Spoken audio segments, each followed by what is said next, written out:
حضور صلی اللہ علیہ وسلم نے کیسے سکھایا ہے.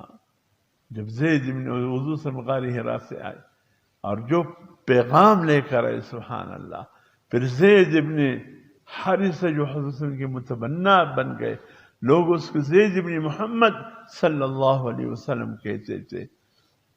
اس کی والدین چچا تلاش میں رہے، کسی قبیلے کے ساتھ والدہ کے ساتھ آ رہے تھے، ڈاکوؤں نے اس کو بھی اٹھایا، کئی بار کسی میلے میں اس کو فروخت کر دیں گے.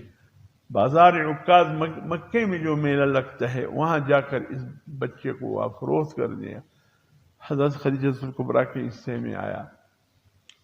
پھر اس کے بعد جب حضور صلی اللہ علیہ وسلم سے حضرت بی بی خدیجہ رضی اللہ تعالی عنہ کا نکاح ہوا اور شادی ہو گئی، حضرت خدیجہ الکبریٰ رضی اللہ تعالی عنہ نے حضرت زید بن حارثہ کو حضور صلی اللہ علیہ وسلم کی خدمت میں بھیج دیا. اب اس بچے نے حضور صلی اللہ علیہ وسلم کے جو کردار دیکھا، اخلاق دیکھا، بس کچھ عجیب نظارہ اس کو نظر آیا. والد چچا اس کی تلاش میں چلتے چلتے چلتے کسی نے کہا مکے میں ہم نے آپ کے بیٹے کو دیکھا ہے. یہاں آ گئے، حضور صلی اللہ علیہ وسلم کے پاس ساتھ ملے، کہ وسلم میرا بیٹا سنے ہیں کہ آپ کے ساتھ ہے، آپ اس بیٹے کو ہمارے حوالے کر دیں. حضور صلی اللہ علیہ وسلم نے فرمایا میں توڑنے کے لیے نہیں آیا ہوں، میں تو جوڑنے کے لیے آیا ہوں. آپ کے بیٹے کو بھی بلاتے ہیں، اگر آپ کے ساتھ جانے کو تیار ہیں بالکل میری طرف سے اجازت ہے. ان کو بلایا، کہا زید یہ آپ کے والد، کہاں پہچان لیا اللہ کے رسول. یہ آپ کی چچا، کہاں پہچان لیا یا رسول اللہ، تمہیں لینے کے لیے آئے ہیں.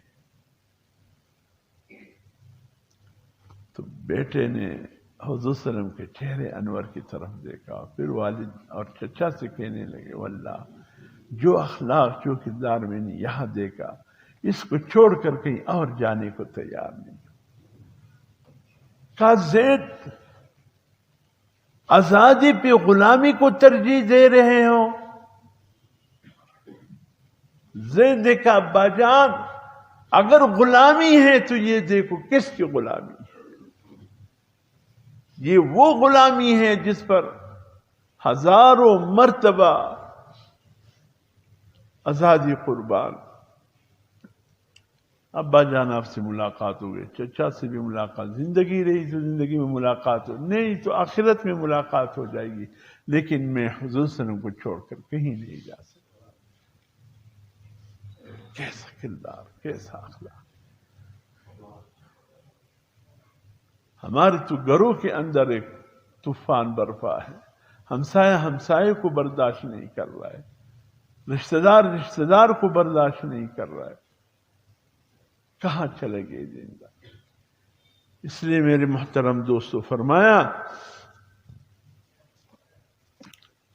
اسلام کا بھی یہی تقاضا ہے کہ بھئی اللہ پاک یہ چاہتے ہیں کہ ہم مل جل کر زندگی گزاریں، باہم محبت کے ساتھ زندگی